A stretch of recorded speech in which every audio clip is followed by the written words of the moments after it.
2022. Fear, pain, despair, anger. Russia's relentless bombings will not stop us. We defend democracy and all our values against Russia's attacks.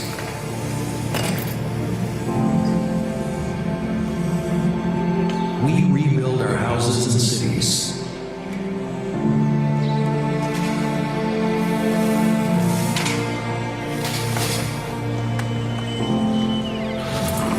We clear landmines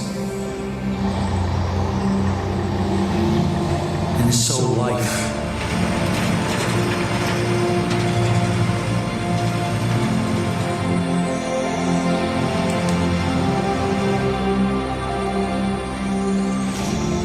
We bring light back into every house.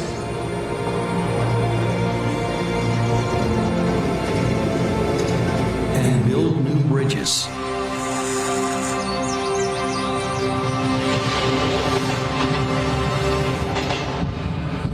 In spite of everything, we love and dream. We fight, we transform, and work for Ukraine. We are rebuilding better and greener, using the best of Ukrainian and global innovation. And every day, we look to our future with pride and confidence. United in defense, united in recovery. We build Ukraine.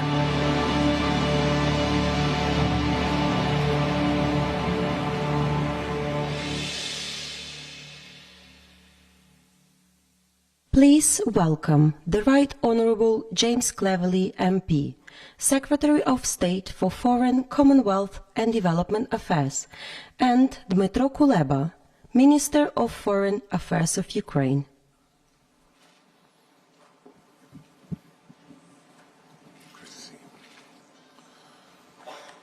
Ladies and gentlemen, welcome. There are over 1,000 public and private sector decision makers here. Governments representing 61 states, 33 international organizations, over 400 businesses and 130 civil society organizations. After nearly 18 months of Ukraine withstanding Russian full-scale invasion, the international community is coming together today with a shared belief and confidence in Ukraine's future. Russia's full-scale invasion has caused untold suffering, but Ukraine is rebuilding now. Recovery offers an opportunity not only to repair what was lost, but to stride forward and to rebuild an economy that is more modern, more open, greener and more resilient. When I visited Kyiv recently, I could see the construction equipment, the JCBs, already visible everywhere. This URC is about unlocking Ukraine's potential, supporting Ukraine's immediate recovery needs and unlocking a private sector-led recovery. After the sacrifices and suffering of the war, Ukrainians are planning for a better future. And it is in the interests of the world that that country, the one that they rebuild, should be stronger than ever, integrated into global markets and self-reliant. So, ladies and gentlemen, please join me in welcoming to the stage my Prime Minister, Rishi Sunak. Thank you.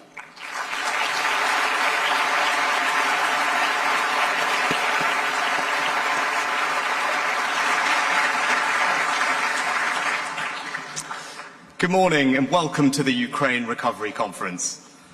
Now, before this terrible war, Ukraine's economy was becoming a huge investment opportunity. It was the breadbasket of Europe, exporting millions of tons of food and grain each month.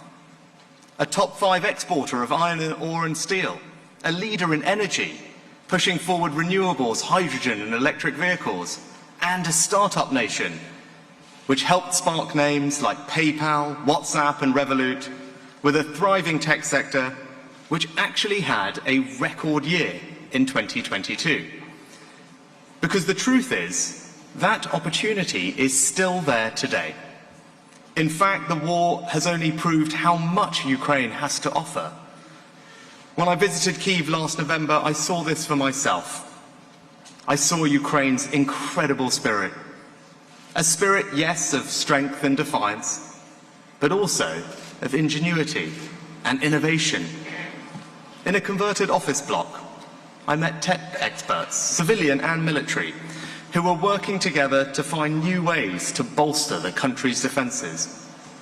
They were networking mobile phones so that people across Ukraine could download an app which would allow their phone to pick up the sound of the Shahed drones and feed back the location so that Ukrainian air defense could track them and shoot them down. During the winter, Russia tried to destroy Ukraine's energy grid. By February, over 40% of power generation was down. But now, because of that incredible ingenuity and defiance, Ukraine has got the grid back online, and they're even able to start exporting electricity back to Europe. As we've seen in Bakhmut and Mariupol, what Russia cannot take, it will seek to destroy. They want to do the same to Ukraine's economy. And the scale of the challenge is real. The war brought a 29% fall in Ukraine's GDP last year. But just look at the streets of Kyiv. Despite the threat of attack, people are getting on with their lives and getting on with business. President Zelensky's government is determined to drive reforms to become more open, more transparent, and ready for investment. This is a vibrant, dynamic, creative European country that refuses to be subdued. So together with our allies, we will maintain our support for Ukraine's defence and for the counter-offensive. We will stand with Ukraine for as long as it takes for them to continue and to win this war. We'll also stand with them as they win the peace and harness all of that ingenuity and defiance to build the future that they deserve. The question for us today is, what can we do to support this, to fast-track recovery and help Ukraine unleash its potential? It's clear Russia must pay for the destruction that they've inflicted. So we're working with allies to explore lawful routes to use Russian assets. And on Monday, we published new legislation to allow us to keep sanctions in place until Russia pays up. But beyond that, we must bring to bear a partnership of governments, international financial institutions and business leaders, all of us here today, to make this happen. The British government will continue to play its full part, and I'm proud that today we're announcing a multi-year commitment to support Ukraine's economy. Over 3 years, we will provide loan guarantees worth $3 billion. We're also launching a new UK-Ukraine tech bridge to foster investment and talent, along with support for green energy and more, all part of a vast collective effort from allies and partners around the world, including significant new support from the EU, which is also being announced this week. Financial institutions are playing their part. The IMF is putting $15 billion into Ukraine over the next 4 years as part of a $115 billion commitment by the G7 and its partners. And institutions like the EBRD are providing seed capital to support private sector-led growth. Because above all, we must build a platform for business. Only they can truly crowd in the innovation and investment that Ukraine needs. And that's why we're launching the Ukraine Business Compact, for the private sector to pledge their support for Ukraine's recovery and reconstruction. And I am delighted to announce today that over 400 businesses from 38 countries with a combined market cap of $4.9 trillion have now signed up. Now, the City of London has a huge amount to offer in their deep and liquid capital markets and world-class finance expertise. So there is no better place to announce today the new London Conference Framework for War Risk Insurance. This is a huge step forward towards helping insurers to underwrite investments into Ukraine, removing one of the biggest barriers and giving investors the confidence they need to act. With this and everything that we do here, we are sending a message that our support on the battlefield and beyond cannot be outlasted, and that Ukraine's incredible spirit will prevail. Now, in a moment, I'll hand over to my friend, President Zelensky. But first, I'd just like to share something that I heard recently. It's about a Ukrainian soldier fighting to defend Bakhmut. He was stationed in an empty house, not far from the front line, surrounded by the destruction of war. When he could snatch a moment of free time, he used it to plant seeds. He was trying to create a plot of vegetables, hoping that by the time the homeowners returned, they would have begun to grow. What a profound expression of hope. And you know, from that house to this hall, we're doing the same thing. We're planting the seeds of Ukraine's future. Today, we can water them, and in time, the Ukrainian people will harvest them. And now, it is my great pleasure to introduce President Zelensky. Vladimir, you have the floor.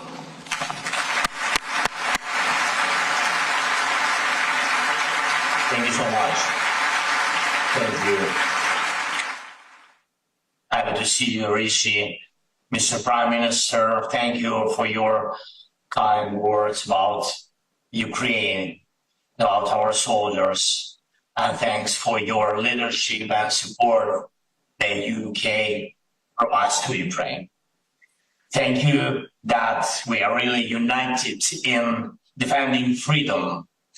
Dear leaders of politics, business, and public opinion, dear presidents, prime ministers, ministers, secretaries, CEOs, and heads of international organizations, and of course, dear journalists.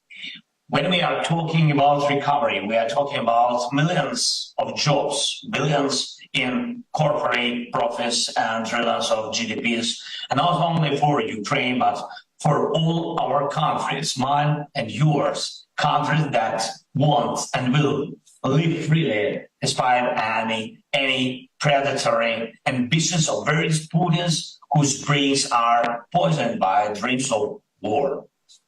Growth is always based on values, just as strong investments are preceded by trust, so the growth that we are preparing must be preceded by confidence that what has been rebuilt will not fall. And it's not about bricks, but about life in general. The world is abundant with ruins reminding us of the wars of the past. And politics in different regions, unfortunately, is abundant with sick ideas of hatred and resentment, which point to possible wars in the future. And although no one has the power to cleanse the depths of human nature from the evil that sometimes rises to the surface and destroys and kills. But you and I, and right now, we are able to protect life and overcome the ruins after the Russian aggression in such a way as to block the path for evil, meaning for any new aggressions. The eyes of the world are looking at whether we will defeat Russian aggression exactly as freedom deserves to win, that is without compromising our values. Also, the world is watching to see if we will restore normal life in such a way that our transformation will land an ideological defeat on the aggressor. We protect Ukraine, and thus we protect freedom. And when we build Ukraine, we'll build freedom, country, region, continent, world. It's a global task. And I want to thank you. And of course, I thank Switzerland, Germany, France, Italy, every country where we have agreed on key principles for recovery. At this conference, we must move from vision to agreements and from agreements to real projects. There is a Ukrainian delegation in London that will present concrete things that we propose to do together. In my turn, I will outline 5 directions in which we have begun to create foundations for peace. The first is the potential of unity. The second is the potential of stability. The third is growth potential. The fourth is security potential. And the fifth, extremely important, is the potential of democracy. So the first point, we are strengthening unity. Ukraine has already succeeded in making the EU as united as it has never been before. This is truly a unity of values, which is reflected in many political, economic sanctions and humanitarian decisions. Ukraine has activated all the power of solidarity for which the EU was conceived. And Ukraine is also activating the moral force of NATO. This is important for all of us. What does the world see now? Does it recognize NATO's moral leadership in protecting peace? This is only possible with Ukraine in the alliance. Just as Ukraine already belongs to the value space of the EU, we already belong to the NATO security space. De facto.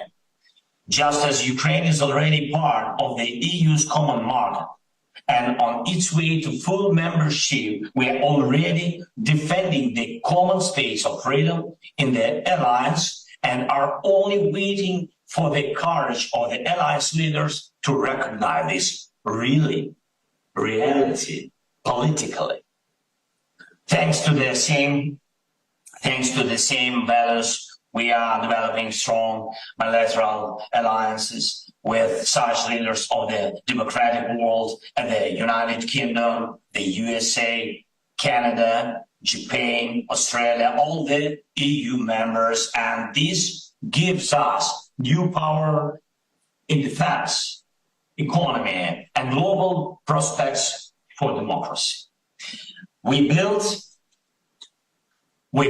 our alliances, and thus we are safeguarding the level of freedom to which our people are used to.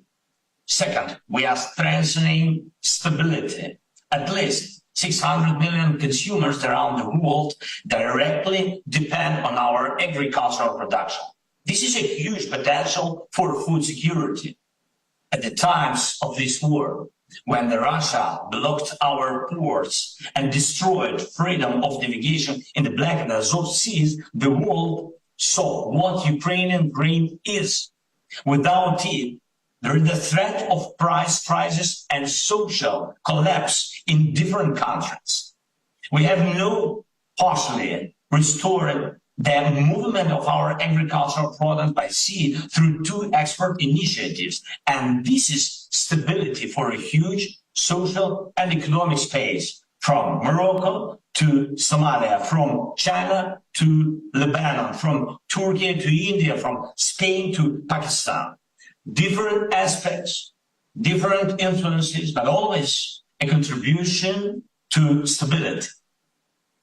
Another similar area in the energy sector, and I believe that there is no alternative to the green transformation of the economy. And Russian aggression has proven that green transformation is one of the key foundations of security.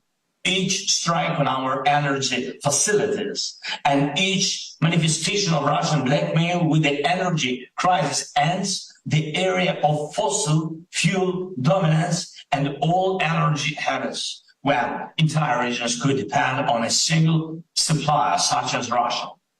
It is green energy that guarantee real energy stability. Ukraine can be and will be one of the key suppliers of clean electricity and green hydrogen to Europe. The potential of this industry alone is about $400 billion. We build agricultural and energy facilities in Ukraine, and thus we are protecting the world from chaos. Third point, we strengthen the growth.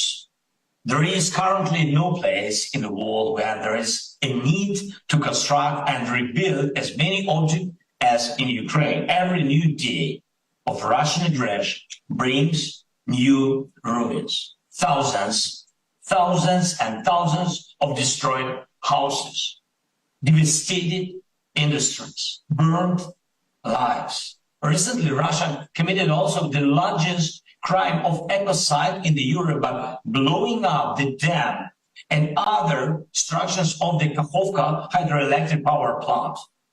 What does all this mean? In Ukraine, there is the largest source of economic, industrial, and technological growth in Europe for decades and decades. And by the way, it's not only reconstruction.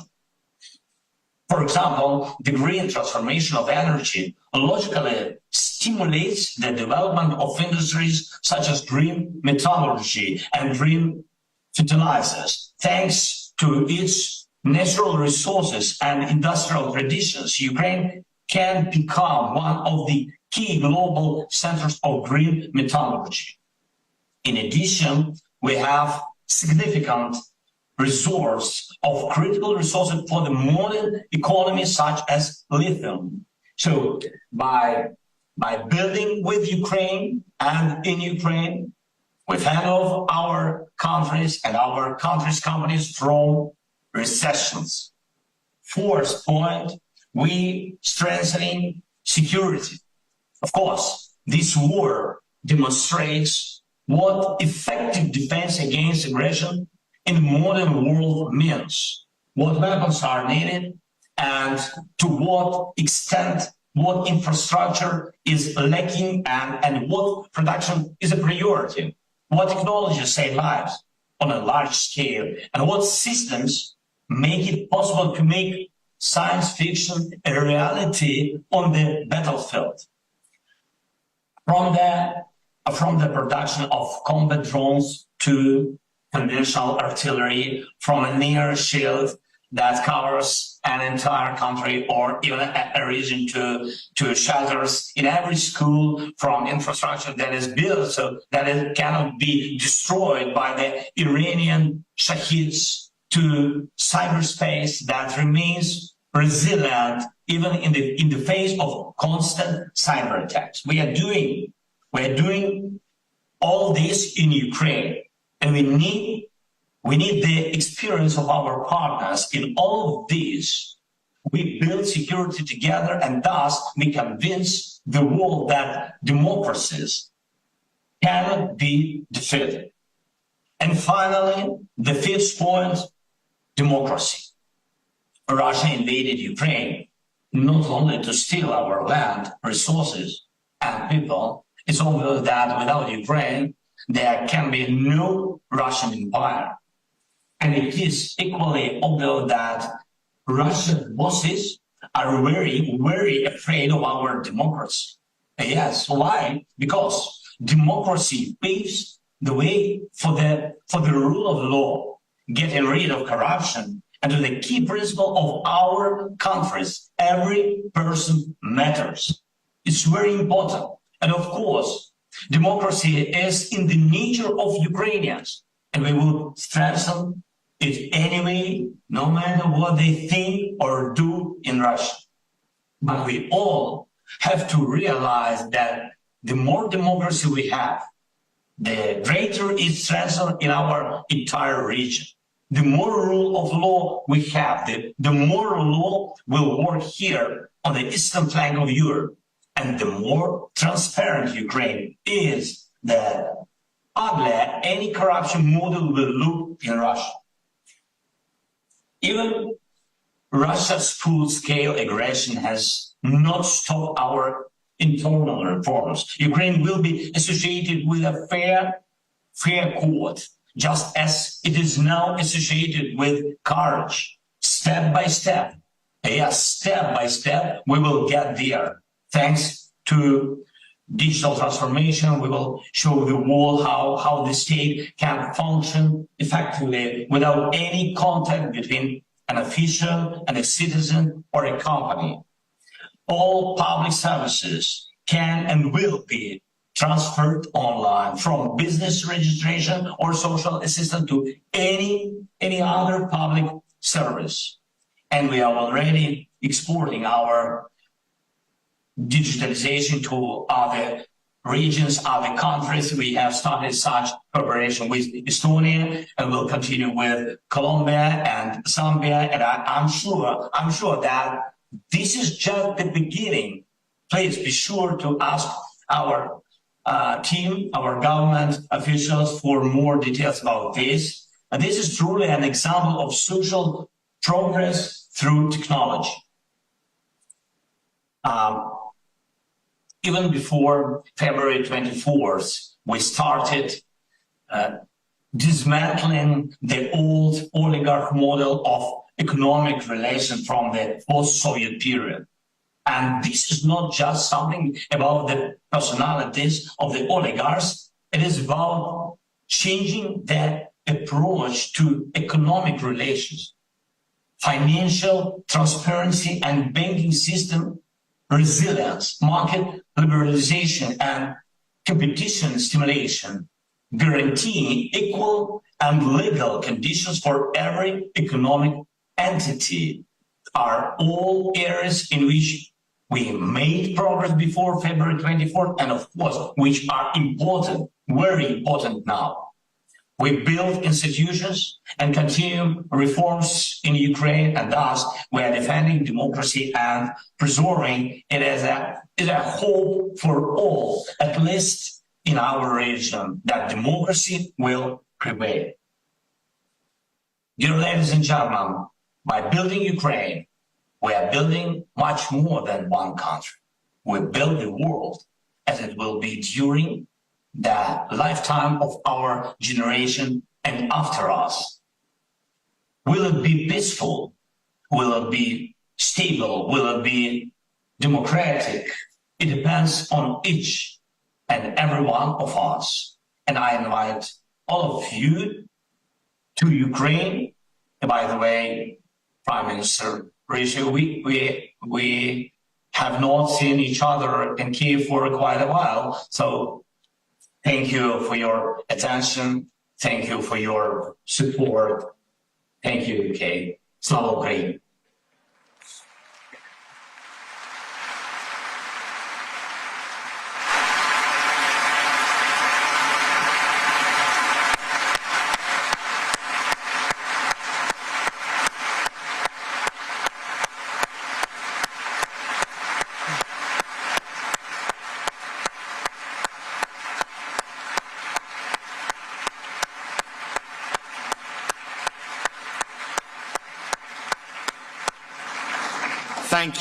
Thank you, Vladimir, not least for providing options for my summer holiday in a couple of months. But I know I speak for everyone here when I say we are with you. It's not just morally right that Ukraine wins this fight for freedom and democracy, but it's in everyone's interest that you do so as well, and that your economy truly thrives. And we are going to help make that a reality. So thank you again. Thank you to everyone who's here today for your support. I know this is going to be a fantastic conference because we are going to make a difference. We are going to make it count. And now it is my enormous pleasure to introduce someone who has shown tremendous leadership on this issue from the very start, the President of the EU Commission, my friend, Ursula von der Leyen.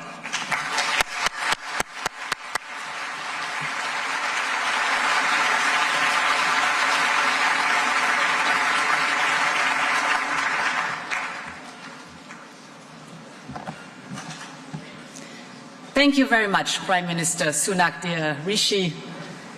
Presidents, Prime Ministers, Ministers, Excellencies, ladies and gentlemen, what an inspiring speech. And indeed, such an inspiring speech and hope-raising speech against the backdrop that every day we see the devastation brought by Russia to Ukraine. The people of Ukraine are enduring every horror from every direction. From the sky, fire rains. From the ground, they watch their towns sink underwater.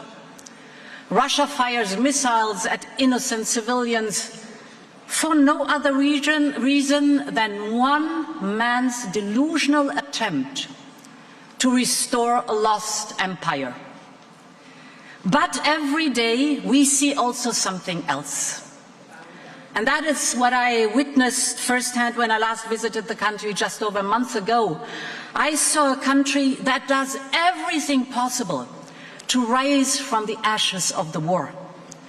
Every day Ukrainians show us what they are fighting for and what they are dying for. They show it on the battlefield. They show it on their streets. They show it in the classrooms. They're fighting for their future, for a Ukraine free from Russian invaders, for a Ukraine that decides its own destiny, for a Ukraine rebuilt and revitalized.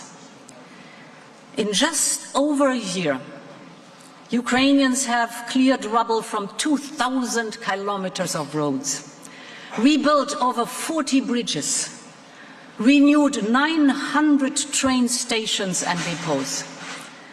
And all of this while fighting a war for their own survival. But Ukrainians are not just restoring what used to be. They show us how they are already reshaping their country. Ukrainians are reimagining their future amidst all the loss, the pain and the suffering. Let me tell you about Irpin School number 17. Shrapnel damaged the school's roof, destroyed its walls, broke all its windows and destroyed the heating system. And so when children came back to their lessons, they did so in unimaginable cold, until a local NGO stepped in with a simple and creative solution. They installed solar panels on the roof so children could learn in warmth. This small but meaningful use of clean energy to revitalize everyday life is just one example of how Ukraine is not just rebuilding, but reimagining itself.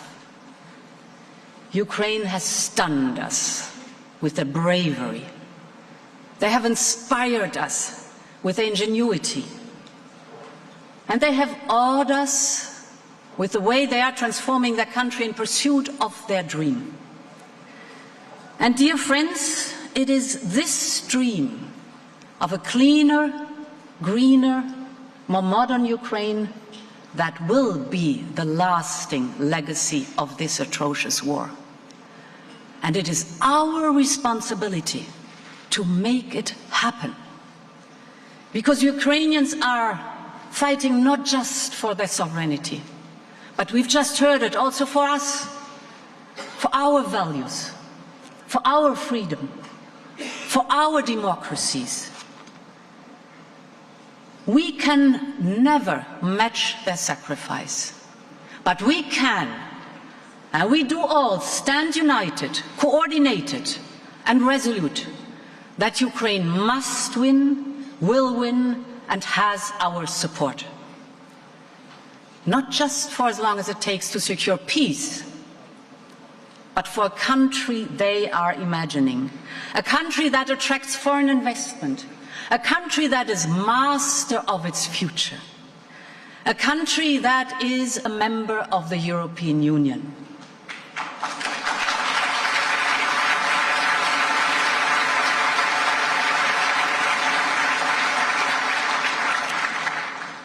Together, We will support Ukraine not as individual nations, but as a coordinated community organized under an innovative platform. A platform that will channel support to the reforms and priorities that will make imagination reality. Together we gather here to tell Ukrainians that their dream is also our dream. In January, we all created the so-called multi-agency donor coordination platform. It is a first of its kind in the history of international aid.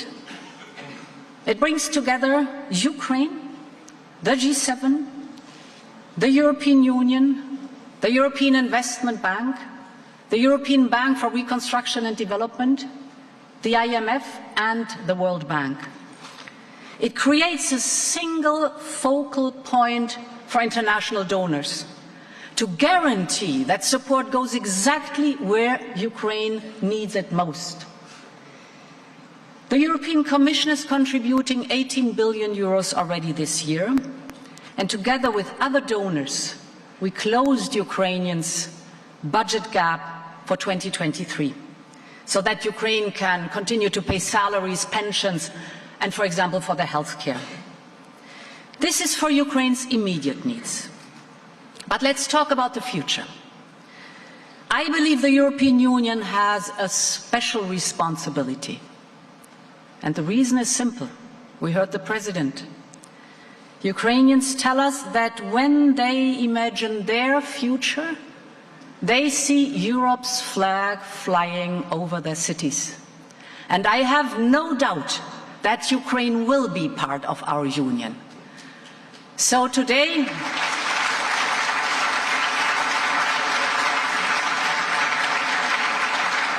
I want to announce two new steps. The first is about Ukraine's reforms and its path towards EU membership. Despite the war, Ukraine has accelerated its reform agenda with impressive speed and resolve. We in the European Union want to match efforts and dedication. And this is why today the European Commission presents a new oral update on the progress Ukraine made on judicial reform, on anti-corruption, on new laws for media freedom and international minorities, for example. With these reforms, Ukraine also sends a powerful message to private investors. They will get the transparency, the fairness, and the functioning institutions they need to invest in Ukraine. And this is especially important because we need the private sector to step into. Because it is you, the private sector, with your invaluable expertise and your financial firepower that will help Ukraine realize its dreams. You're here today at this conference, and we really need you, and we know we can rely on you. And that brings me to my last point. We want to match Ukrainian reforms with European investments. For every step Ukraine takes towards us, the European Union must take a step towards Ukraine. Yesterday, the European Commission proposed to create a new facility for Ukraine within the budget of the European Union. It will ensure constant financial support till 2027. The facility will be financed in three ways: with grants from the European budget, with loans raised on capital markets, and eventually with proceeds from the immobilized Russian assets. We will come with a proposal for these assets before the summer break, because the perpetrator has to be held accountable.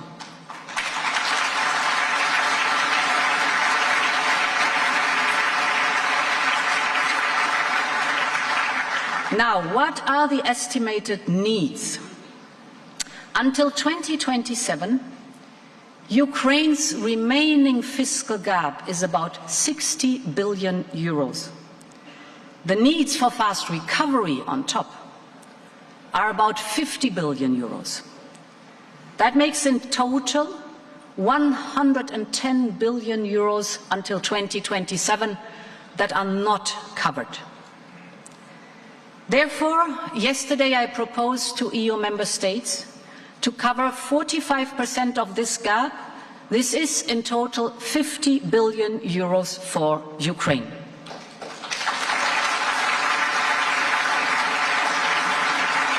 And we will work with Ukraine on a corresponding plan, and we heard the first outlines of the plan, and more details will come today, for investments and reform. This plan could become an anchor for all international donors, including the private sector. You need predictability, you need clarity, you need transparency. This will help our coordination and will maximize our impact. And this is what I mean when we say we are with Ukraine for as long as it takes. Ladies and gentlemen, Putin shattered peace on our continent on February 24th in 2022. But he triggered also Ukraine's journey towards its dream. And it's our job and our duty to the Ukrainians who've paid the ultimate sacrifice, that we ensure that this reimagined future becomes reality, brick by brick, house by house, school by school. Together we are by Ukraine's side for the long haul. Slava Ukraine.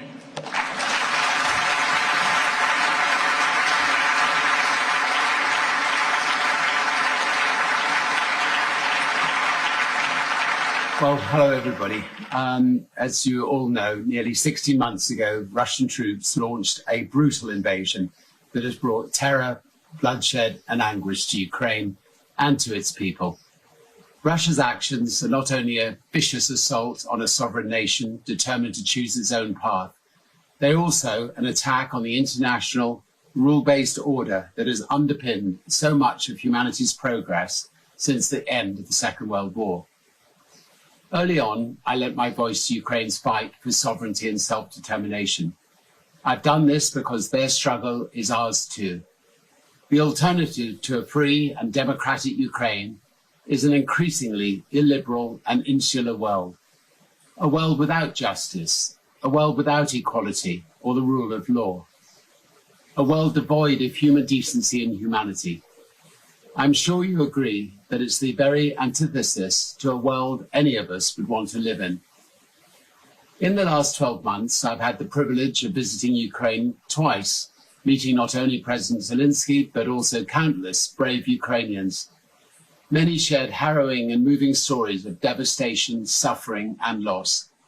And yet, I've also learned so much about Ukrainians' courage and resilience, and the unbreakable spirit at the heart of their fight for survival. I have more hope than ever that this fight can and will be won.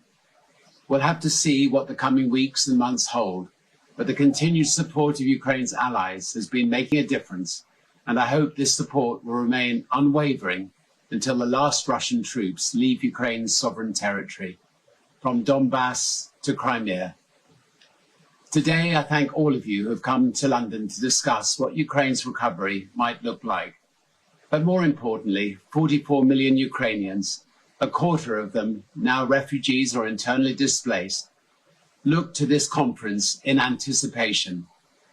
Their hopes and aspirations are really not different from those most of us hold dear: to live in peace and free from repression, to see their families, friends and communities flourish, to find opportunity, perhaps even to start a business.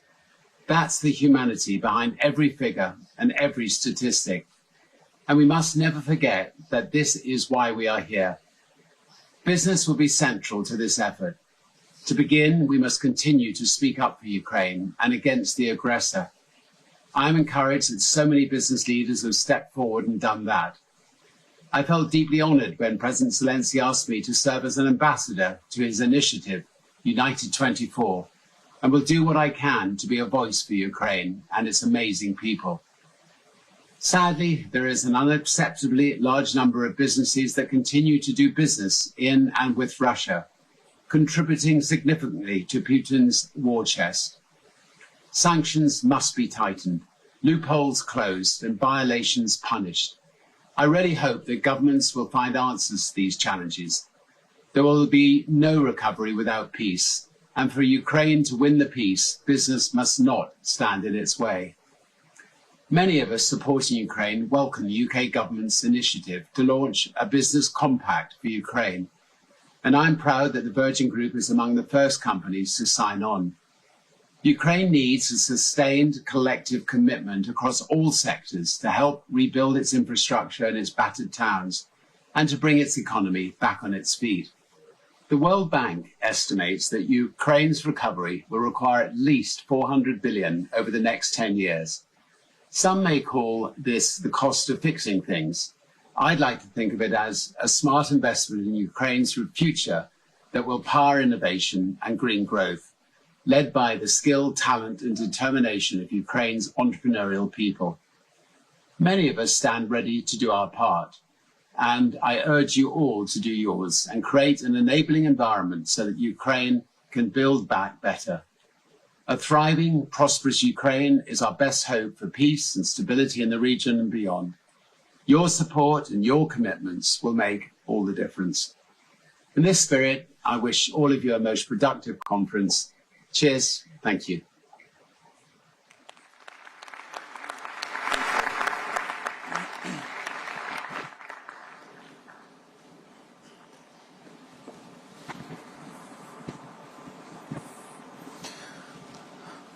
I think if he did raise a glass of whiskey, it would be even a stronger message.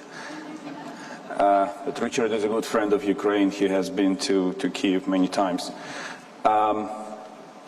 As our brave soldiers are on the counteroffensive against Russian army in Ukraine, we are launching a counteroffensive against destruction caused by the Russian army in Ukraine.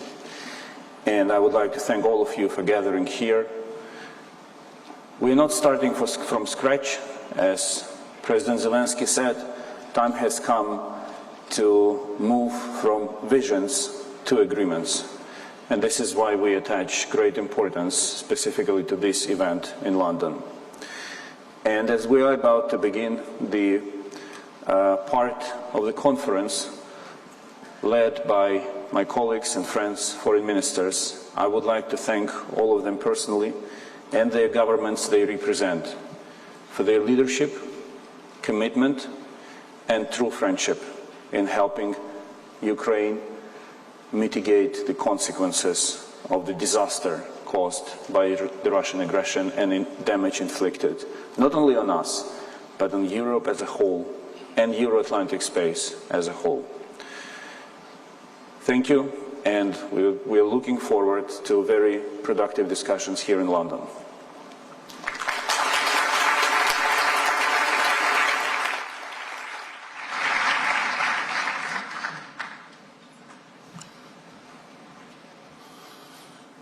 Thanks, my good friend Dmytro. And now could I invite my fellow foreign ministers to the stage, Antony Blinken, the US Secretary of State, Ala Karis, the President of Estonia, Kristianis Kariņš, the Prime Minister of Latvia, Antonio Tajani, Foreign Minister and Deputy Prime Minister of Italy, Annalena Baerbock, Federal Minister of Foreign Affairs of Germany, Yoshimasa Hayashi, the Foreign Minister of Japan, Catherine Colonna, Foreign Minister of France, Zbigniew Rau, Foreign Minister of Poland, and Harjit Sajjan, Minister for International Development of Canada.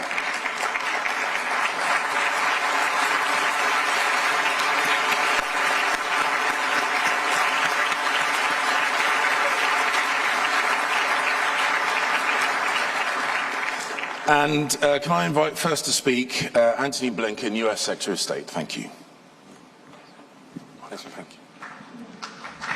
Thank you.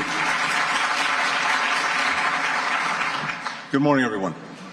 Prime Minister Sunak, Prime Minister Schmel, thank you for bringing us together and bringing together such a broad and diverse coalition of governments businesses, international financial institutions, civil society groups, all dedicated to Ukraine's recovery. As President Biden has said since Russia launched its full-scale invasion of Ukraine, the United States will stand with Ukraine for as long as it takes. And that includes being by Ukraine's side as it recovers from this catastrophic Russian aggression. It's easy sometimes to be a little numbed by what is going on day in, day out in Ukraine. We see the images flash by on our TV screens. We talk about the numbers. And sometimes what gets lost is the day in, day out human devastation that Russia is inflicting on Ukraine. And I think it's so important that even as we gather here today to talk in detail about what all of us are doing together with Ukraine to help it recover, we never lose sight of that human dimension, because at the end of the day, that's what it's all about.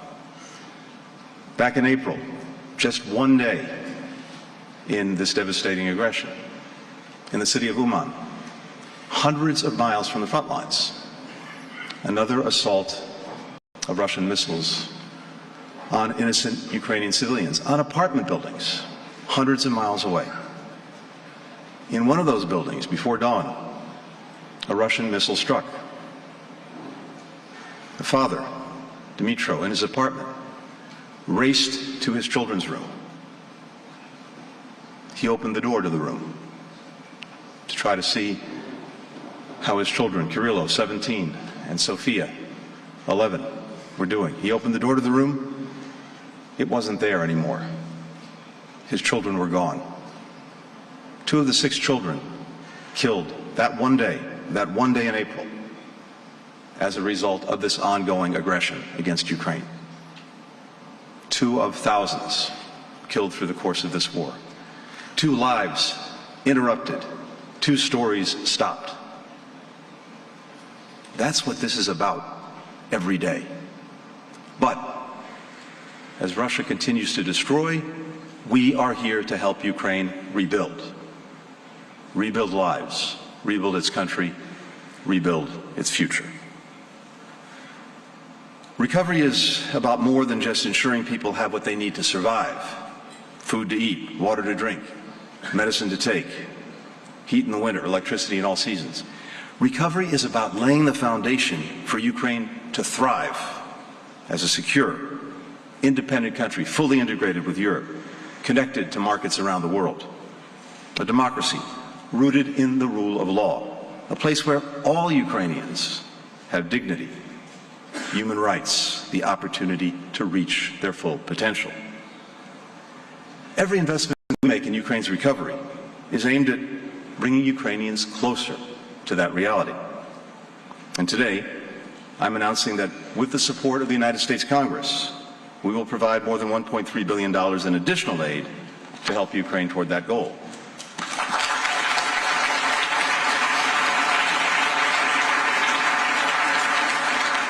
We're going to invest over $520 million to help Ukraine overhaul its energy grid, more than half of which, as you've heard, has been destroyed by Russia.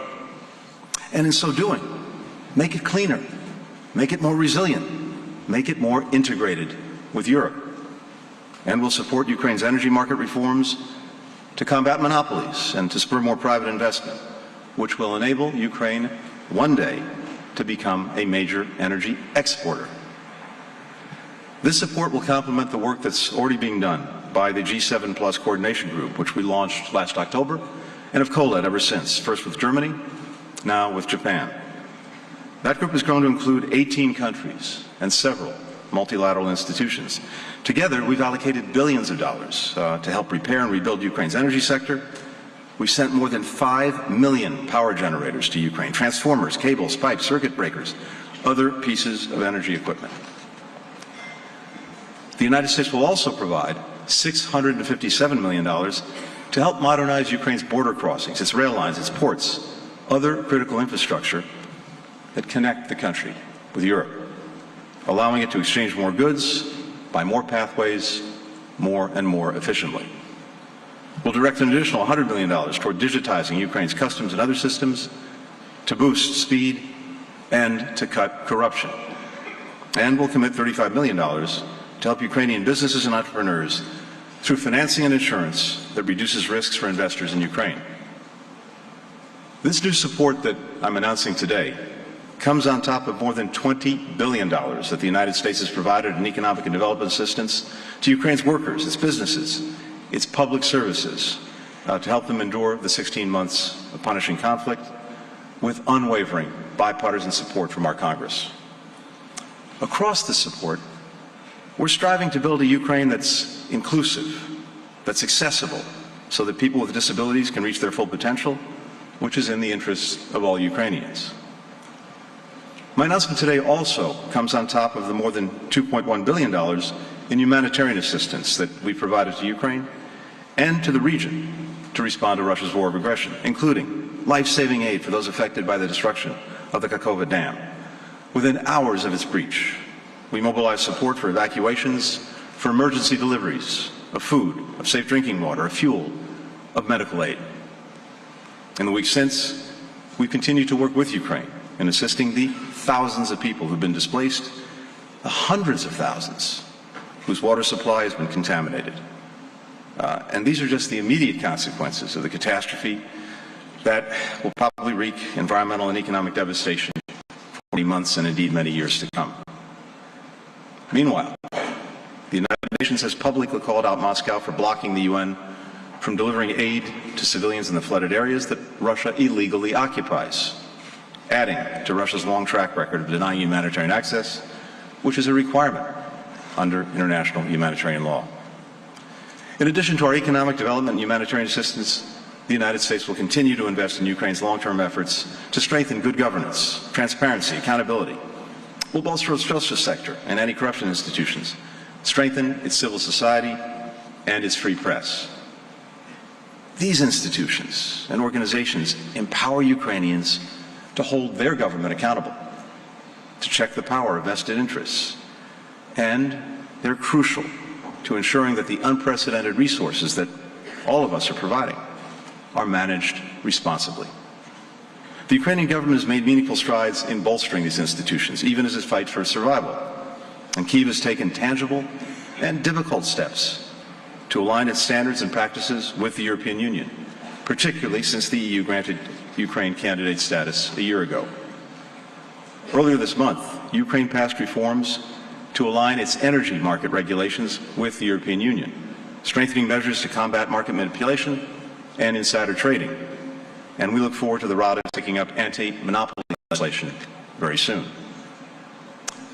Adopting these and other critical reforms to increase Ukraine's transparency and competitiveness, to bolster the rule of law, will help attract more private investment. And that is essential. You heard it from my colleagues. Governments are doing a lot. International financial institutions are doing a lot. Both of us have an important role to play in Ukraine's recovery. But it is not enough. Only the private sector can mobilize the level of investment necessary to meet the country's massive needs. The diverse participation of the private sector here today in this conference shows the growth opportunity that global firms and investors see in the future of Ukraine, in the future of its people.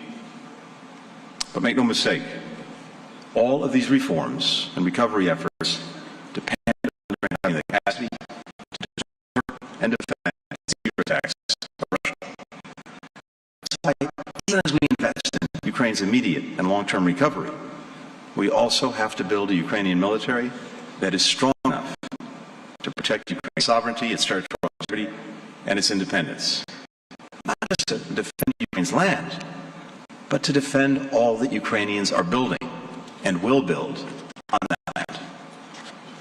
Also, it is committed to working to build support for a just and lasting peace in Ukraine, the core elements of which I outlined a couple of weeks ago in Helsinki.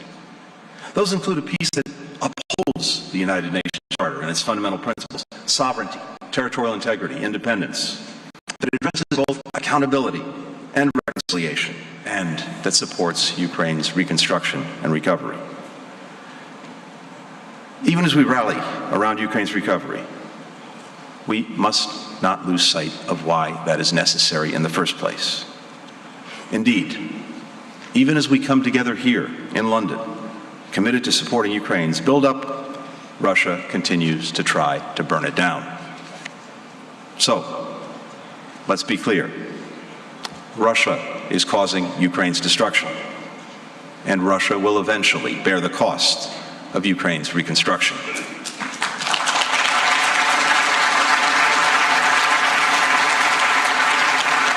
Until that time, we will continue to stand with the people of Ukraine as they make the greatest sacrifices to defend, to rebuild, to reimagine their country. And in doing so, we will reaffirm the principle at the heart of the international order, that people in every nation can write their own future, free from aggression, free from coercion, free from intimidation. That is a recovery well worth our robust and enduring support. Thank you very much.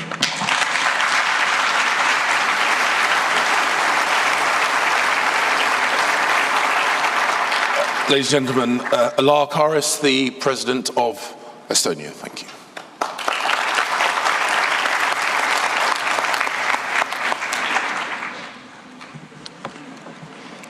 Excellencies, Ministers, ladies and gentlemen, dear friends. Our response to Russian aggressive destruction will be creation. We will help to rebuild and create a new, innovative, sustainable and digital Ukraine. We will not wait until the war is over. In fact, we already started. I am pleased to note that on the 2nd of June, the first Estonian reconstruction project was completed, a kindergarten in the city of Ovruch in Žitomer Oblast. This perfect example of public-private partnership brought happiness to many kids and their parents, but also to us. It is gratifying feeling to do the good deeds. As we continue with other projects, let me show that reconstruction is not only needed, but as we saw in Ovruch, it is already possible. I urge everyone to start now with smart efforts and not restore the old, but build future-proof Ukraine that can inspire us all. Estonia has worked with Ukraine for years to support public sector reforms and help increase its resilience. We redoubled our efforts in 2014 when Russian aggression started, and again before the start of a large-scale war in 2022. Estonian private sector has been instrumental in our cooperation, be it developing Trembita, the backbone of the digital government of Ukraine that has helped the country continue offering public services even during the war. Or the latest example, the kindergarten. It was realized by the Estonian Wooden House cluster and its member Hermet together with Eurocon, the Ukrainian subsidiary of the main contractor Nordecon. Estonian construction companies have a high motivation to offer European construction standards and reliable partnership in the next stage of the reconstruction of Ukraine. I recently returned from a visit to Ukraine with a business delegation and witnessed a great interest to work with and invest in Ukraine. Estonia has reacted fast to all critical needs of the Ukrainian people. It includes cash-based support, generators, buses, and equipment of humanitarian demining. The recent example is sending necessary equipment, rubber boots, water pumps, etc., to the region after the explosion of Kakhovka Dam another disastrous exercise caused by Russian invasion. Ukraine has the potential to become one of the most successful economies in Europe.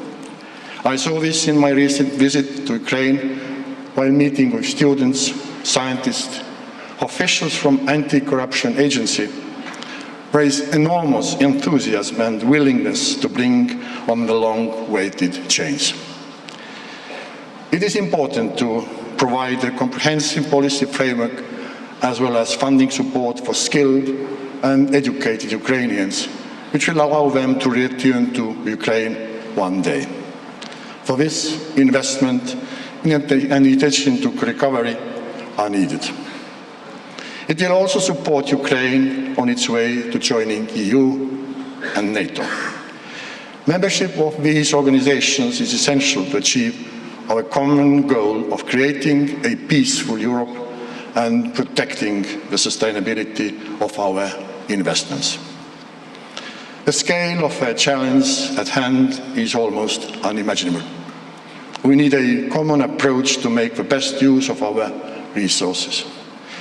This can be done by involving all partners, big and small, public and private, and leveraging the long-term experience from the region. Ladies and gentlemen, our companies continue to operate in Ukraine. Some never stopped the production and kept all personnel employed. Like PRT Group, which is currently investing into a new strategic project to ensure the stability of supply of vital gases in Ukraine. I would also like to mention Nortal, Estonian company bought Ukrainian IT company Scalia just a few months after the war started and employs today 350 Ukrainian employees in its offices in Kiev and Lviv. According to Nortal, the decision was made in Ukraine's favor because of a qualified workforce and high level of digitalization. Ukrainian IT sector has shown great growth even during the war. In the defense industry, the third system and military robotics have done successful cooperation and are supplying high-level drones and unmanned ground vehicles configured to transport the wounded and equipment. We stand ready to share our experience and help in any way we can. And we remain committed to our proposal to organize Ukraine Reconstruction Conference. Thank you very much. Slava Ukraini.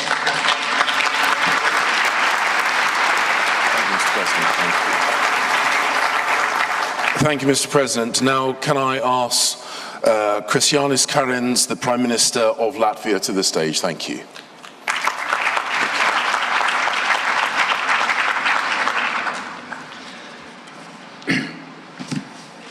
Excellencies, ladies, gentlemen, friends, I'll just try to say a few words. So many good speeches, I can only agree with everything. Flashback to the fall and winter of 21-22. The Latvian government starts getting briefings from the US government. Every morning I'm reading about new troop movements. Every week in the government meeting, now we're meeting in the special room that is good for such meetings, and we're trying to understand what exactly is going on, what could we expect. Now, Latvia has a history with Russia where we never had any illusions that things are going very well to our east. And we had every indication that things are actually going in an absolutely bad direction. So we took a decision at the late fall, early November, December, that we wanted to send weapons to Ukraine. It doesn't look good. It looks like a war really could erupt. We have had now Stinger missiles in our arsenal. Well, you don't just send these things around. You coordinate with the US government. It took a little while.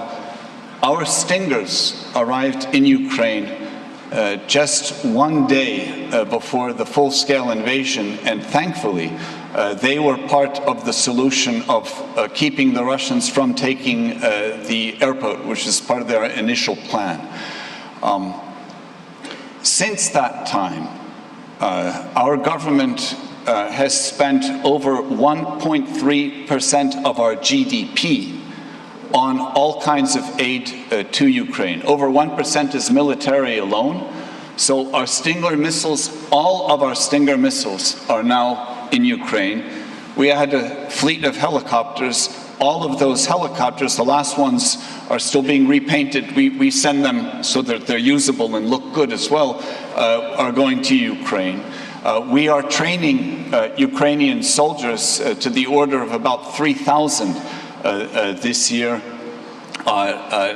Ammunition, drones, etc., is continually going and will continue to go in this way. On top of that, humanitarian aid, on top of that, financial aid. And on top of all of this, our civil society has been going head-to-head with the government who can donate more faster and more efficiently. So after the Kakhovka Dam was exploded, within 1 week we took 3 different government decisions on different aid packages coordinated with the Ukrainians. But at the same time, our civil society spontaneously, it's very well organized in Latvia, organizing all kinds of shipments of generators, boats, everything that is needed in flood-devastated areas to get them there, and they're already on the ground and working today. So as a nation, we understand the Ukrainians, because what are they fighting for?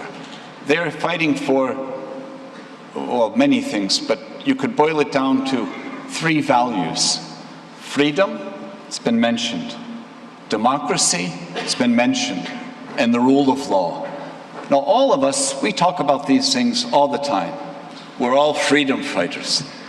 But friends, the Ukrainians are freedom fighters. We are now freedom supporters.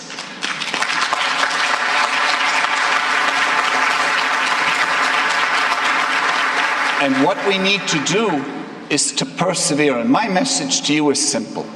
A small country like Latvia, if we can spend 1.3% of our GDP, so can you.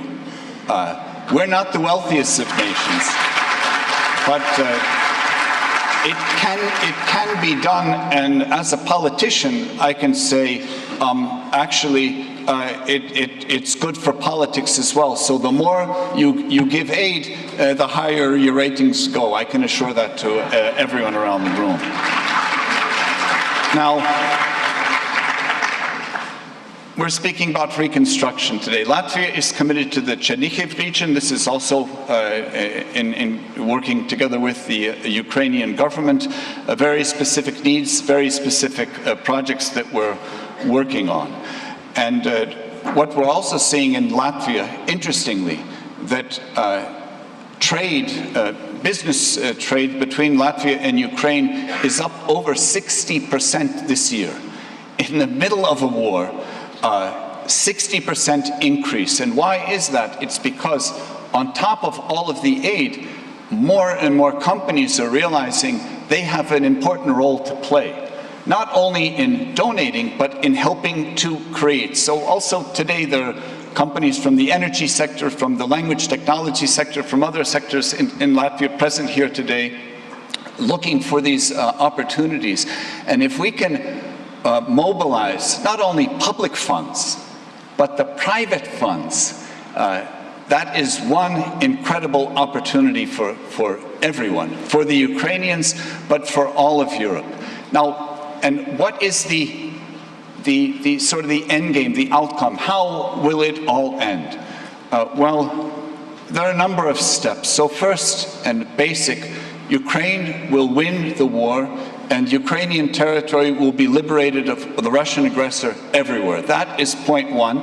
That needs our continued, especially military support. Step two we have to help Ukraine in the integration process. Ursula, I don't see her right now, Ursula von der Leyen said very correctly, Ukraine's place will be in the European Union, no doubt about that, and we will become stronger because of your joining us. But I think it's also important to state that at the end of the day, if we want a long-standing peace in Europe, the only way to really assure that is Ukraine's also full integration into the NATO military alliance. Another important aspect, it has been mentioned, it needs to be stressed, that the perpetrator must pay. The Russians are destroying Ukraine. We have frozen billions, probably their assets. A way must be found to mobilize these assets to help offset the cost of the reconstruction.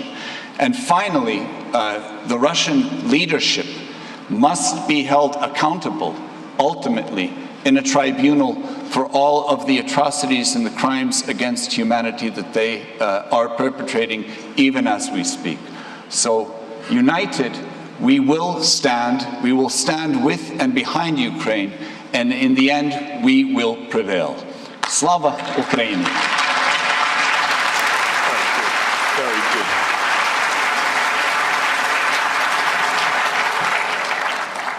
Ladies and gentlemen, please can I invite Antonio Tajani, Foreign Minister and Deputy Prime Minister of Italy. Thank you.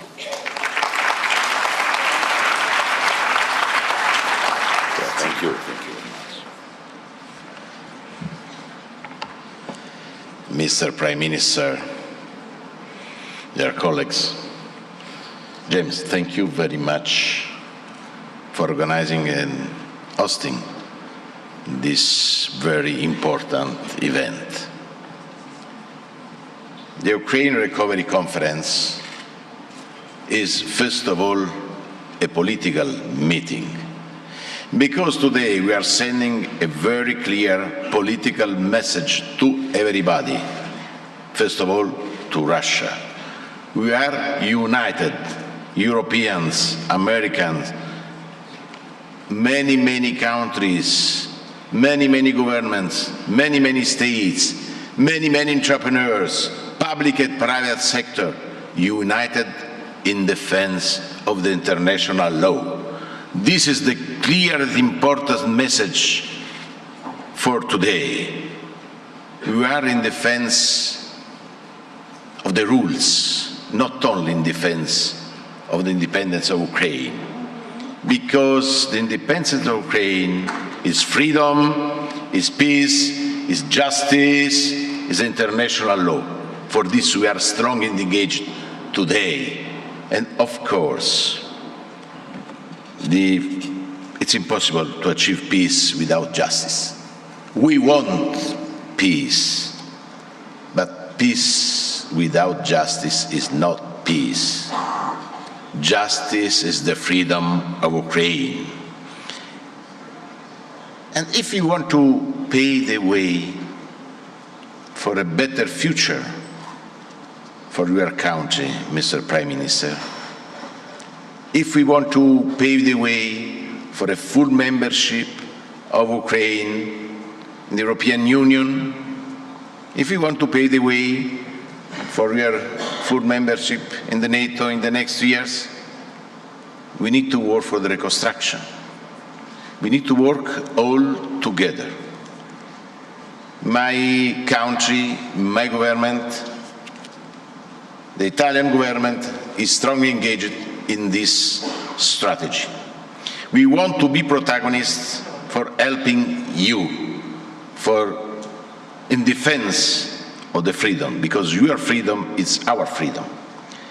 As you know, dear Prime Minister, just a few weeks ago, we were with you, with your government, in Rome, in the presence more or less 1,000 Italian and Ukrainian companies to discuss the reconstruction of your country.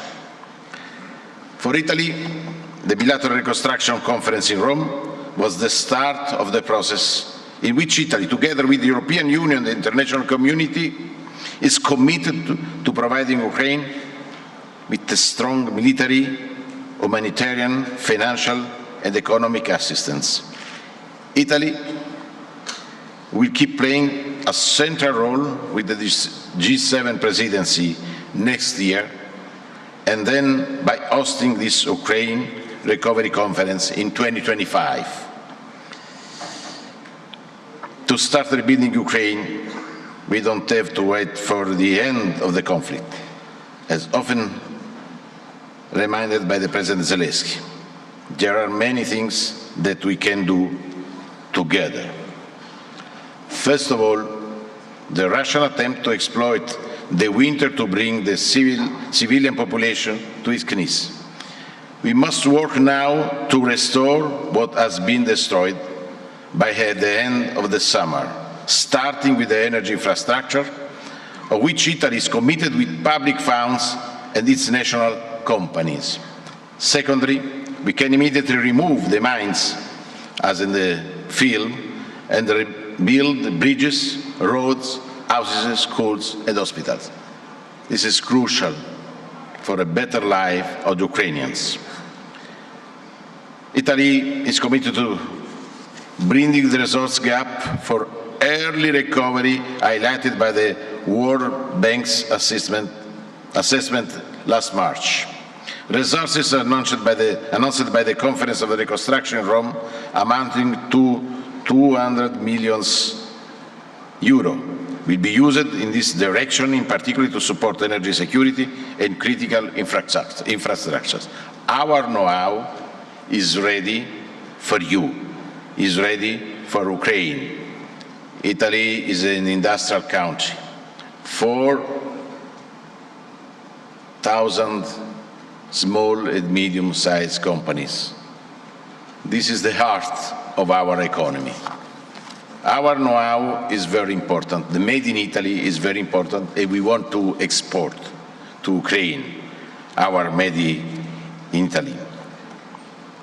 It's important to work in the respect of the rules of the multilateral development banks, but this is crucial to do it. For the reconstruction to be successful, the contribution of the private investment is very important. We need your help. We need your involvement in this political strategy. The freedom, the free market is crucial for growth, is crucial for everybody, is crucial for our companies. Ukraine will be part of our internal market, of the European internal market. And to be present now is also to be present in the future, to be friends as Europeans, all together. And we want Ukraine full members, as I said, of the European Union, but also the Western Balkans countries candidate. We want to work all together. Of course, Ukraine is a country equipped with resources, space and talent, and offers great investment opportunity. This is the message we must convey to the business world. In this spirit, dear Prime Minister, I have appointed a new special envoy, the last ambassador to Kiev, that will be the Italian focal point for the reconstruction process. This is a clear message. We are strongly engaged. We want to work more. We want to work with our friends. We want our companies are ready to invest in Ukraine.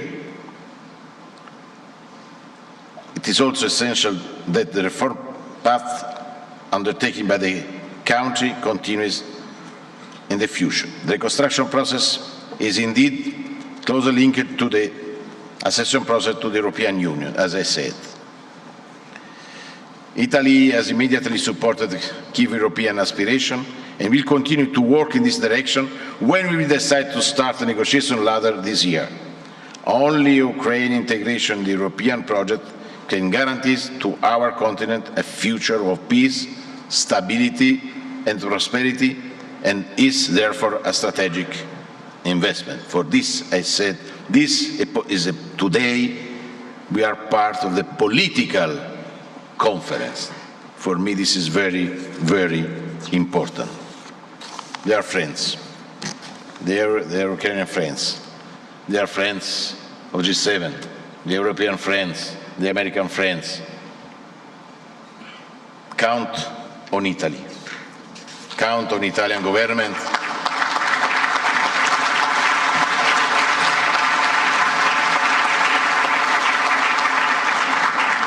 Prime Minister, we are close to you in defense of freedom, democracy, peace, international law. Slava Ukraina.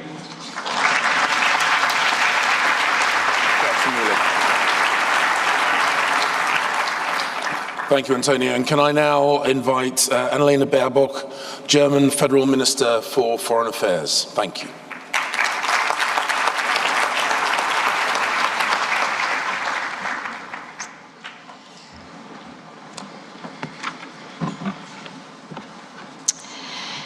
Thank you, Foreign Secretary.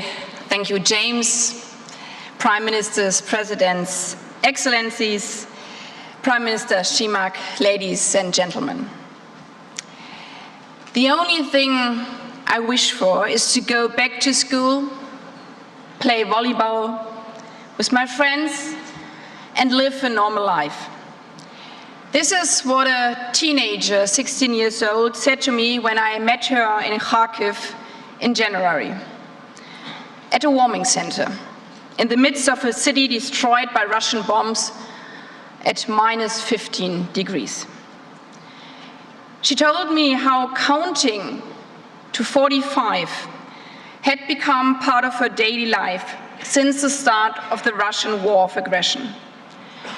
Because it takes 45 seconds for Russian missiles to hit Kharkiv after you hear the sirens. 45 seconds, if you're lucky, is enough to get your little brother or your grandmother to safety. But 45 seconds, that is not enough for a normal life. 45 seconds is not enough to go to school. 45 seconds is not enough to play volleyball. I believe that today's conference is about these teenagers in Kharkiv, the boys and girls and their generation.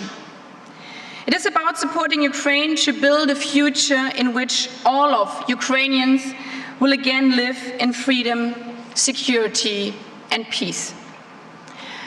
From the moment Russia began its ruthless war of aggression on the 24th of February last year, all of us in this room have stood resolutely by the side of Ukraine, by the Ukrainians' right to defend themselves. This commitment does not stop here. For the German government, like all the other governments, this commitment stands for as long as it takes. We counter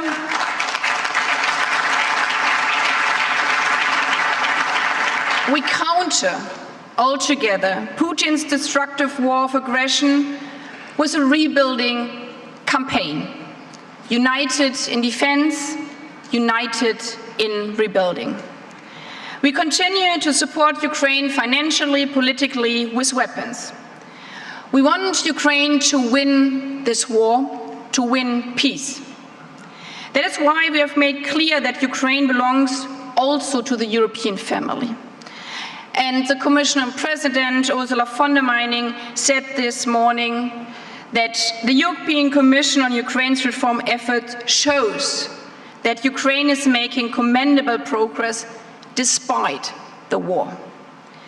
And Ukraine will eventually become a member of the European Union. With our partners, we are also working towards greater political and practical cooperation between Ukraine and NATO. And my colleague Minister for Development, Svenja Schulze, and I have come today here to underline that the German government is stepping up efforts for Ukraine's recovery.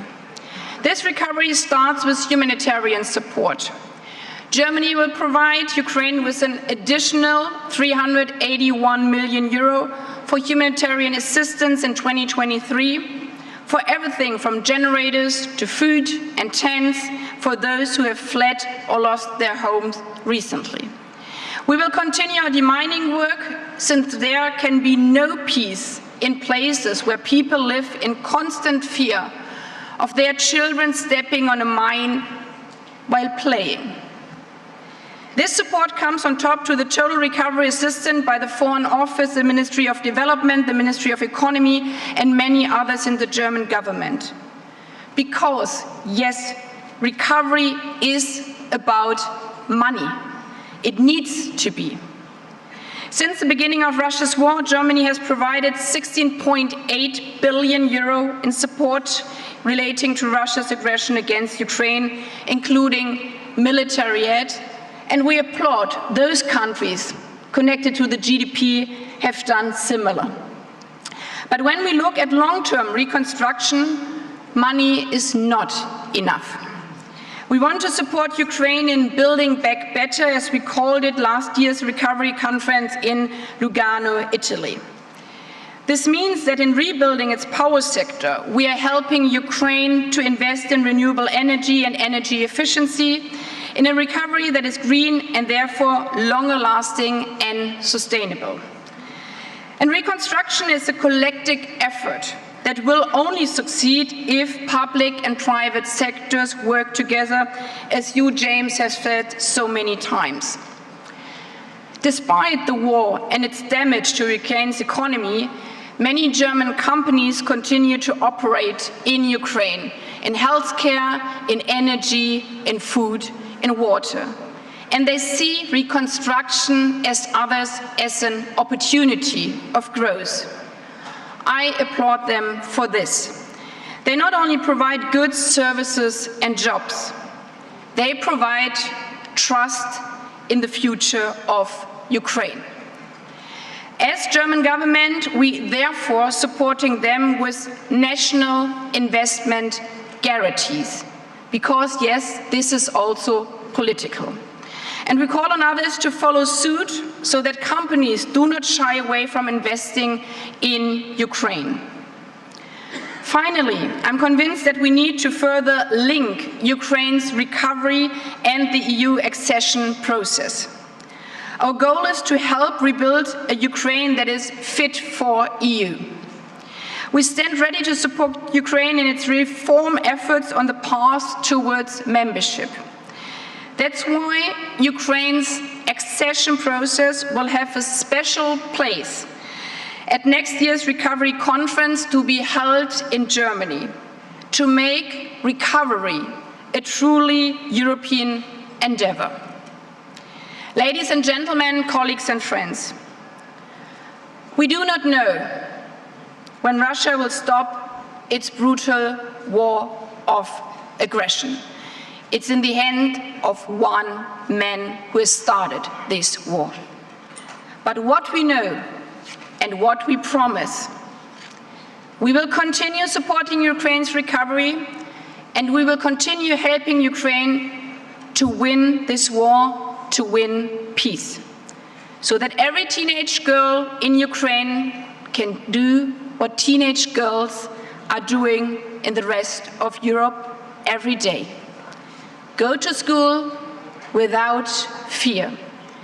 Play volleyball with their friends without counting to 45. Simply live a normal life in peace and freedom. Thank you.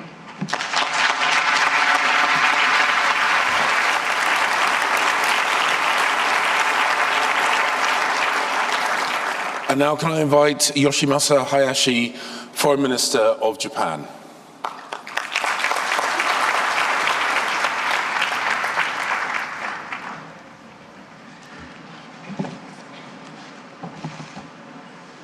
Thank you, James, and Prime Ministers, Ministers, distinguished guests, ladies and gentlemen. I am Hayashi Yoshimasa, Minister for Foreign Affairs of Japan. I would like to express my respect for the efforts made by the governments of the UK and Ukraine, and with those involved in organizing this conference. I particularly commend the UK's leadership in organizing this conference. First of all, I would like to reiterate our sympathy and solidarity with the people of Ukraine, especially following the recent dam collapse at Kakhovka hydroelectric power plant, and express my strong concern about its enormous impact. Japan decided to provide $5 million in emergency humanitarian assistance to those affected by the floods in such areas as food, water, sanitation, and health. And in addition, we will provide approximately 160 water purifiers, about 530 generators, 30 construction machines, and other equipment through Japan International Cooperation Agency, JICA, and an international organization. We will also implement emergency humanitarian assistance through NGOs. Japan, the only country that has ever suffered atomic bombings during wartime, has achieved a miraculous development from the devastation after the war. We have also experienced a series of serious natural disasters, including the Great Hanshin Awaji earthquake in 1995 and the Great East Japan earthquake in 2011 with tsunami. Each time, however, we have achieved remarkable recovery and reconstruction with the support of our friends in the international community. Japan, therefore, has experience and knowledge of recovery and reconstruction gained through overcoming such difficulties. During the visit to Japan for the G7 Hiroshima summit, President Zelensky stated that he dreams that city destroyed by Russia will be rebuilt into a peaceful city like Hiroshima of today. Japan intends to make use of its experience and knowledge it has accumulated in the field of recovery and reconstruction, and to vigorously implement uniquely Japanese form of reconstruction assistance in close contact with the Ukrainian people. At the G7 Hiroshima summit, the leaders confirmed the importance of the role of the private sector in the recovery and reconstruction of Ukraine, which is one of the main subjects of this conference.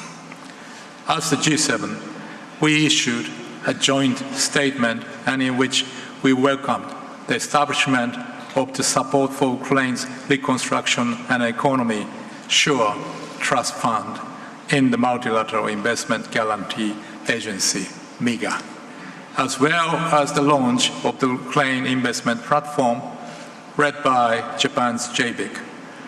Japan contributed $23 million to the SURE Trust Fund of the MIGA. As for the Ukrainian Investment Platform, we welcome that signing ceremony for its launch is taking place later today.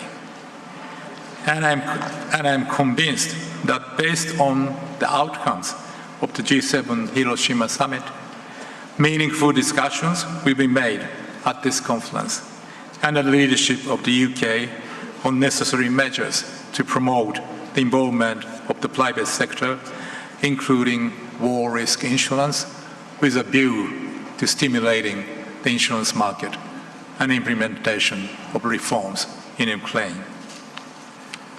In order to gain further involvement of the private sector, Japan has recently established the Council on Preparation for Promotion of Ukraine's Economic Reconstruction with the participation of all the relevant ministries and agencies.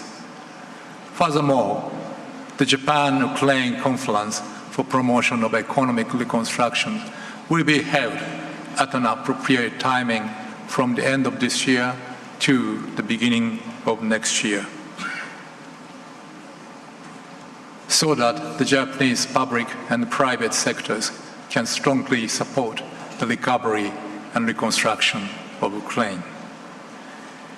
Japan has so far announced over $7.6 billion in support, including humanitarian assistance and winterization assistance to vulnerable people. In the medium and long-term recovery and reconstruction of Ukraine, Japan will make use of its strengths and provide assistance mainly in the areas of, number one, mine action and debris clearance, number two, in livelihood reconstruction, including the development of basic infrastructure such as electricity, number three, the recovery of agricultural production and industrial development, and number four, strengthening democracy and governance. Concrete initiatives are already underway. For example, with regard to mine action, in January this year, Japan conducted training for the personnel of the State Emergency Service of Ukraine to use mine detection equipment, which Japan is providing in cooperation with Cambodia, where Japan has long supported mine action. Japan also organized seminars on awareness-raising activities for local communities regarding mine risks. We will continue to provide mine-related assistance. In order to give the Ukrainian people hope for a bright future, it is essential not only that the international community shows this strong commitment to the recovery and reconstruction of Ukraine, but also that efforts to restore peace to the country should be made. At the G7 Hiroshima summit, the leaders reaffirmed that the G7 is more united than ever in strong support for Ukraine in every aspect and in continuing to impose strict sanctions against Russia. It was also confirmed with invited countries outside the G7 that any unilateral attempt to change the status quo by force is unacceptable anywhere in the world, and upholding the free and open international order based on the rule of law is really essential. We will continue to work closely in cooperation with the international community to achieve a just and lasting peace in Ukraine as soon as possible. I wish that this recovery conference will be held successfully and that its outcomes will be milestones in the future reconstruction of Ukraine. Japan always stands with Ukraine. Thank you very much for listening.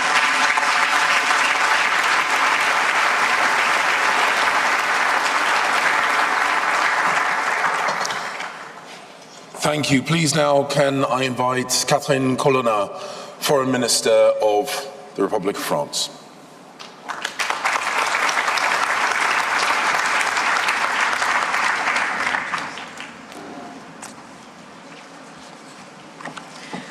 Thank you, Foreign Secretary, dear James, Heads of State and Heads of Governments, Prime Minister of Ukraine, dear Denis, good to see you here. Ministers, ladies and gentlemen, Excellencies, dear friends, I see a few in the room. I want to start by thanking the Government of the United Kingdom for hosting us today. Our gathering today is a symbol of our shared conviction that Ukraine will defeat the Russian aggression. There will be a time when the war ends and Ukraine will be standing as a strong, sovereign, united and democratic country, resolutely anchored in the Euro-Atlantic family and in Europe. And when I say in Europe, I mean in the European Union.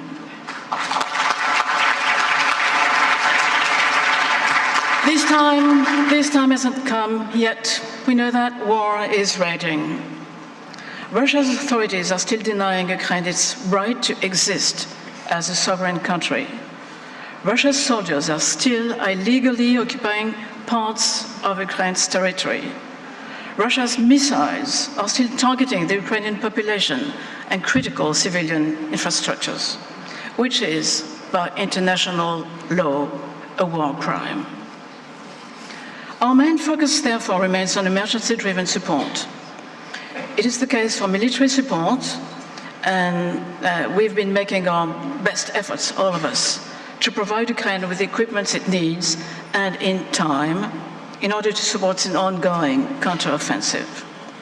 France delivered what it said it would deliver, and it will keep doing it. It is also the case with the humanitarian and civilian support we provide, be it to respond to disasters caused by Russia's aggression, such as the destruction of the Kakhovka Dam, to increase Ukraine's resilience, or to preserve the safety of Ukraine's civilian nuclear power plants. This is the logic that drove the international conference we organized in Paris on December 30th last year, and I'd like to thank all those who did participate. But focusing on the emergency imposed by the ongoing war should not stop us from thinking long-term for at least two reasons. One, Ukraine is engaged on a long-term transformation effort through its EU accession process. We need to use the reconstruction phase to give Ukraine a head start in this process.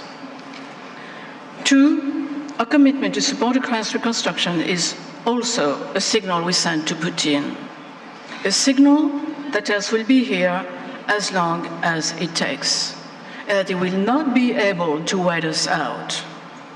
A signal that should convince Russia it is in a deadlock and has to end its aggression now. In order to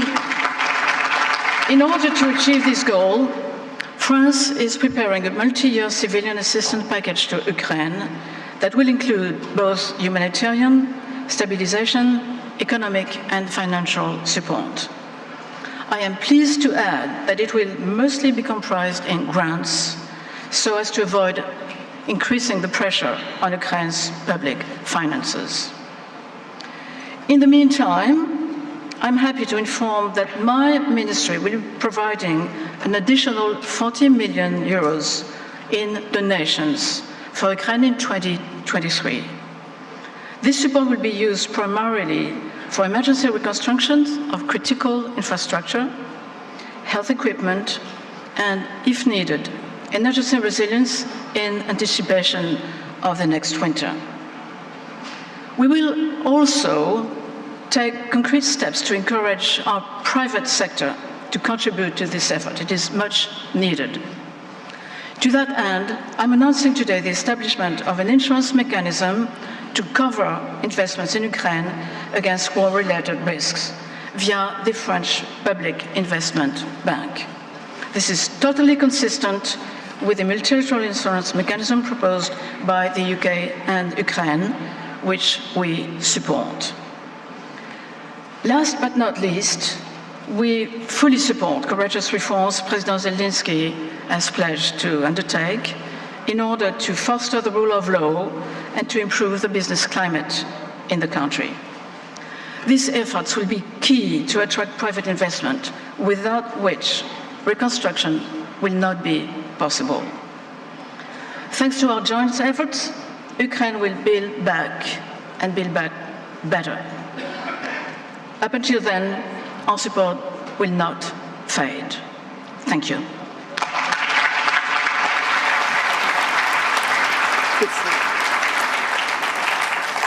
And please now can I invite Zbigniew Rau, Foreign Minister of Poland.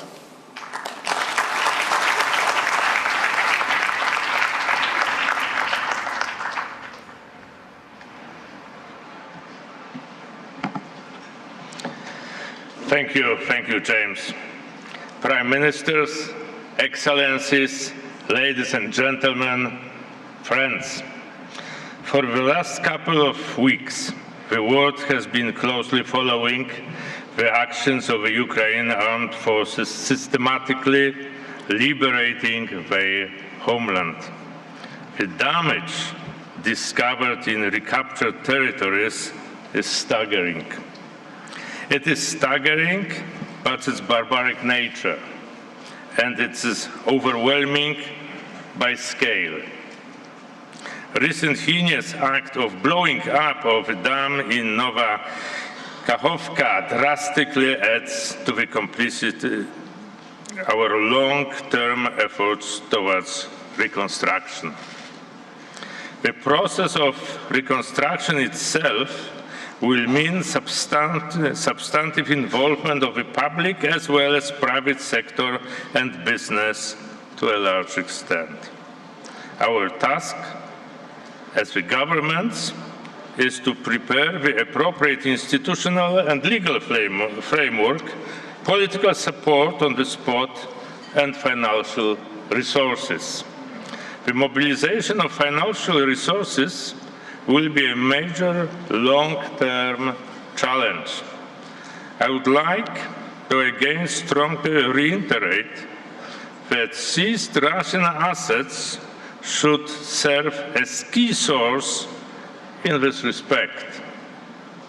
It is clear that Moscow should be kept legally accountable for the aggression, but it should also pay for the enormous damage done to Ukraine.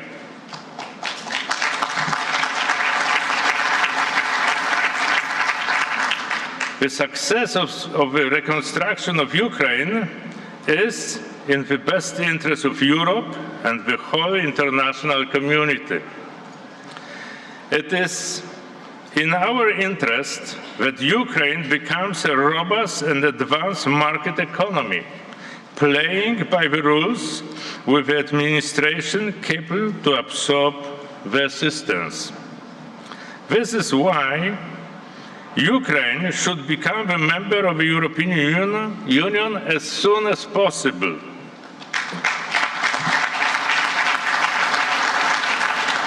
As it has been said, today in Brussels, the European Commission is presenting the informal update on the progress made by Kiev since it was given the candidate status. We all know how effective Ukraine has been in meeting the 7 criteria, despite the ongoing war, continuous missile attacks, and the flood caused by the destruction of the dam. Ukraine will be ready to start accession negotiations soon. If this is the case, the EU should also be ready by the end of this year, after the regular autumn enlargement report. The concept of a merit-based process must work both ways. Ladies and gentlemen, Poland has already proven its credibility by providing humanitarian and military aid to Ukraine during the war. We are ready to play a trustworthy and reliable partner also for its post-war reconstruction. We are equipped to play the special role as a transport, logistics, and international hub. Our key assets are the geographical proximity, the longest EU border with Ukraine, well-developed infrastructure of border crossings, long-standing experience, and the competitive business cooperation offer of Polish entrepreneurs on the Ukraine market. Let me mention a few elements which we have already done preparing for this enormous challenge. More than 2,000 Polish companies have approached the Polish Trade and Investment Agency expressing interest in cooperation with Ukrainian partners in the recovery process. We are reassuming the operation of the Polish Trade and Investment Agency office in Kiev in the end of June to give a clear signal to Polish and international companies that the Ukrainian market already provides great opportunities. Credo Bank, owned by the PKO BP, is already providing affordable credit for Ukraine small and medium-sized enterprises. The government has prepared the law enabling the extension of insurance coverage for the transport of goods to and from Ukraine, as well as investment activities. For the last year, the Polish official export credit agency was the only one insuring trade receivables. On this basis, Poland will create a dedicated program of rebuilding Ukraine. The trade insurance to Ukraine will be provided also to foreign companies operating in Poland or willing to invest. I'm convinced that Polish companies, taking into account the meaningful relationships they have already established with Ukrainian partners, are ready to develop them further together with international partners. Thank you.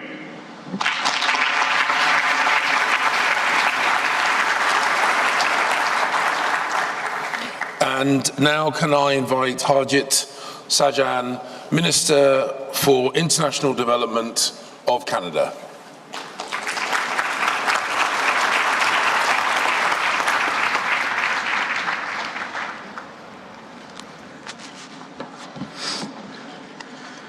Ladies and gentlemen, I want to first take the opportunity to thank the United Kingdom and Ukraine for hosting us today.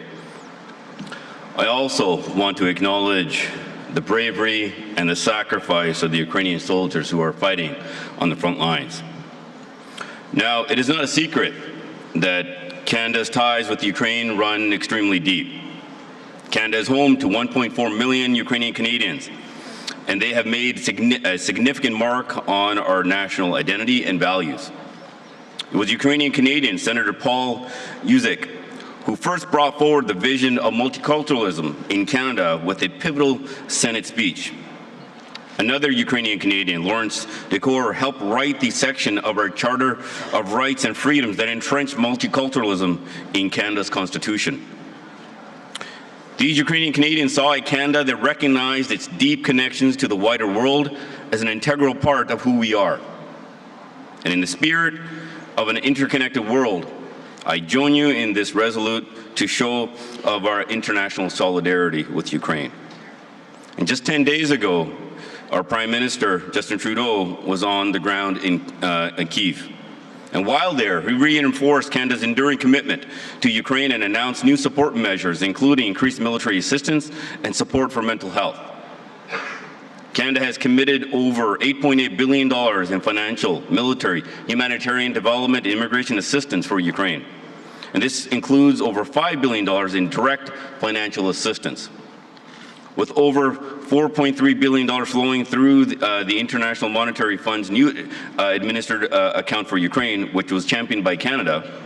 This also includes a $500 million stemming from the proceeds of Canada's Ukraine sovereignty bond, the first of its kind globally.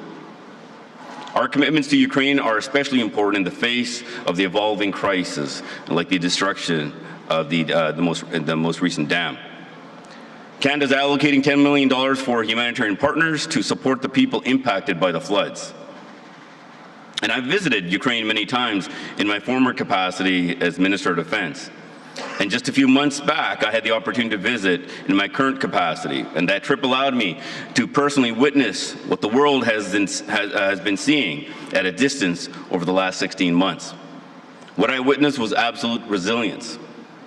And as we gather here, the people of Ukraine continue to show the world just how strong and resilient they are in the face of unjustifiable and unwarranted Russian aggression. So today, we gather to support not only Ukraine's immediate needs, but its long-term recovery, reconstruction, and economic future. A future that is safer and greener, more open, and more resilient. To set us on that path, 1 month ago at the G7 summit, Canada made a landmark commitment to the European Bank for Reconstruction and Development. Canada announced $283 million for the High Impact Partnership on Climate Action to help countries build clean and climate-resilient economies. And today I'm announcing an additional $20 million to the Ukraine grant as part of this initiative. The Ukraine grant will support climate adaptation, mitigation, and resilience projects with a focus on technical assistance. Gender equality will also be factored into this work, something that is central for Canada with our Feminist International Assistance Policy. Canada has also been a leader in championing creative, innovative financial tools for Ukraine, and we will continue to look for ways to leverage innovative financial instruments to provide de-risking and concessional support to Ukraine and Canadian investors. Ukraine also continues its work to combat corruption and make progress on these reforms. And these efforts are more important than ever for European Union and OECD accession, and also to encourage more private sector investment. And during my most recent trip, during this trip, I'll be meeting with Canadian business leaders who are looking to support Ukraine's recovery and reconstruction through trade and investment. And in April, Canada and Ukraine concluded negotiations to modernize our bilateral free trade agreement. This will provide a strong legal framework for Canada's firms seeking to participate in Ukraine's reconstruction efforts. I would like to express Canada's support for the launch of the G7+ and the government of Ukraine's Clean Energy Partnership for Ukraine, as well as the launch of the Ukraine Business Compact. Canada also supports a framework on war risk insurance to support private sector input into the reconstruction activities. And Canada firmly believes in the importance of bringing our diplomatic, trade, and development work together.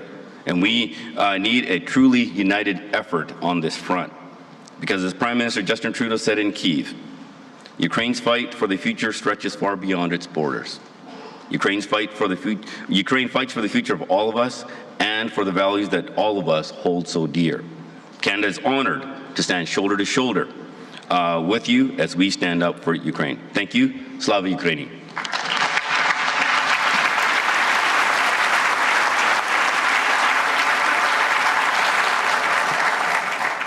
Ladies and gentlemen, could I invite you once again to thank in the traditional way our panelists as they retake their seats and in preparation for our final keynote speech of this session. Ladies and gentlemen, thank you so very, very much.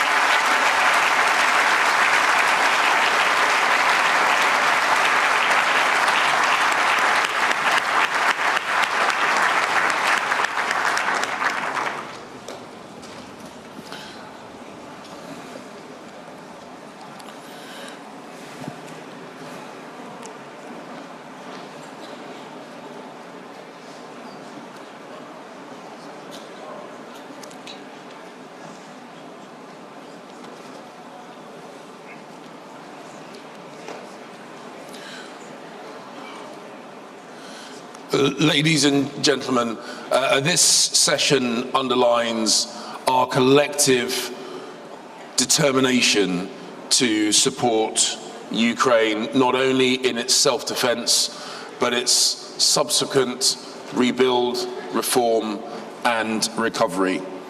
It gives me great pleasure to now introduce to the stage the final speaker of this session, the keynote speaker of this morning, the Prime Minister of Ukraine, Denis Shmyhal. Thank you.